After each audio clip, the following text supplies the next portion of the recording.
शिंदे समितीचा आणि या चा काही एक संबंध नाही. गॅझेटियरचा अभ्यास करणे आणि सरकारला अहवाल देणे एवढं शिंदे समितीचं काम आहे. अहवाल दिल्याच्या नंतर शिंदे समितीनं सरकारला GR काढायचा का नाही,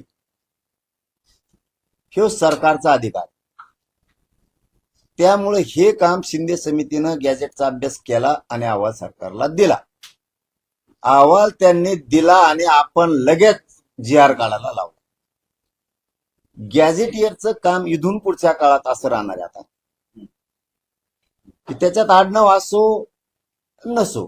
पूर्वी काय असतं, माधव बापूजी एकच नाव असायचं गावात, म्हणून आडनाव लिहित नव्हतं. आप्पा रखमाजी उदाहरणार्थ द्यायला लागलो, असं असायचं, आडनाव नसायचं, कारण ते एकटंच माणूस असायचं. तेव्हा लिहायला त्यांना सोपं जायचं. त्या गॅझेटियर मध्ये असं आहे, मराठवाड्यातला मराठा हा कुणबी आहे. जर 1,23,000 उदाहरणार्थ, आकडा कमी जास्त होईल, जालना जिल्ह्यात मराठा आहे. जालना आणि छत्रपती संभाजीनगर पूर्वी एक होतं. 1,23,000 आहे, तर मग ती 1,23,1881 चे गेले पुढं.